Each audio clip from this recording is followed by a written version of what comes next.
Ak si myslíte, že už je neskoro začať investovať, tak toto video a tento kanál je určený práve pre vás.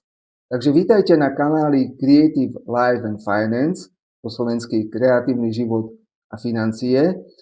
A vopred by som chcel povedať, že sa tu nejedná o investičné poradenstvo, ale len o môj osobný pohľad a moje osobné skúsenosti s financiami a investovaním. Takže, čomu by som sa chcel dnes venovať?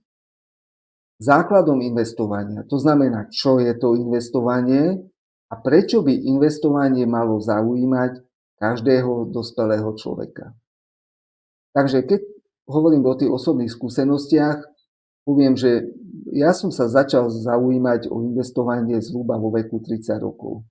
Dovtedy som peniaze mal na bežnom účte, prípadne terminovaných vkladoch. Postupne som vyskúšal nejaké dlhopisové fondy, neskôr zmiešané fondy, čiže nejaké bankové produkty, ktoré mali bezpečný, stabilný, ale pomerne nízky úrok. A potom som začal zisťovať, že tá inflácia je skutočne tak vysoká, že sa mi tie peniaze na tých účtoch znehodnocujú.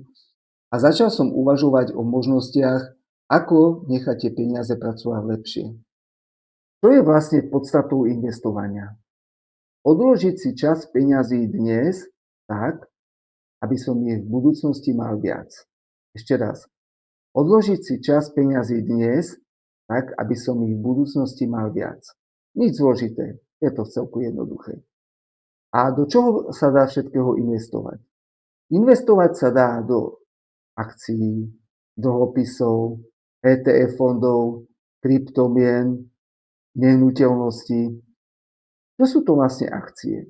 Akcie sú nejaké podiely vo verejne obchodovanej firme, čiže vlastníte nejakú malú časť firmy, napríklad Tesla, IBM, Microsoft a tak ďalej.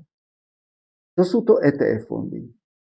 ETF fondy sú balík aktív, ktorý je zložený napríklad akcií, dlhopisov a vlastne celý tento balík je obchodovaný na burze. Čo sú to kryptomeny? Sú to digitálne aktíva, ktoré sú obchodované online a sú vlastne nezávislé od akejkoľvek centrálnej banky na svete. Tak ešte raz by som tu chcel zdôrazniť, že toto sa nejedná o investičné poradenstvo, toto video, ale sú to nejaké moje osobné skúsenosti a osobné postoje k investovaniu. Aké investovanie má zmysel pre bežných ľudí? Je to investovanie pravidelné, dlhodobé a investovanie bez stresu. To znamená, žiadne rýchle zbohatnutie a žiadne rýchle špekulácie. O tom práve chcem rozprávať na tomto kanáli. Dnes už existujú platformy, kde sa dá začať obchodovať skutočne s malými sumami, rádovo v desiatkách eur. Dá sa obchodovať doma z pohodlia domova, a to cez mobil alebo počítač. Ja vám chcem ukázať na tomto kanáli, že obchodovanie a investovanie nie je len pre bohatých, je to pre všetkých ľudí, ktorí si chcú zabezpečiť svoju budúcnosť a ktorí myslia na svoju budúcnosť. V ďalšom videu vám porozprávam moje skúsenosti s platformou eToro.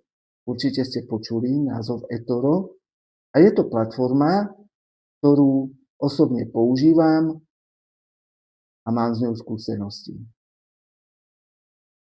Ak sa vám dnešné moje video páčilo, dajte mi odber a sledujte naďalej môj kanál. Samozrejme privítam aj vaše komentáre. Napíšte mi komentár, ktoré témy z oblasti financií alebo investovania by vás zaujímali. Všetky vaše komentáre si pozorne prečítam a zohľadním ich alebo budem sa nimi riadiť pri tvorbe mojich ďalších videí.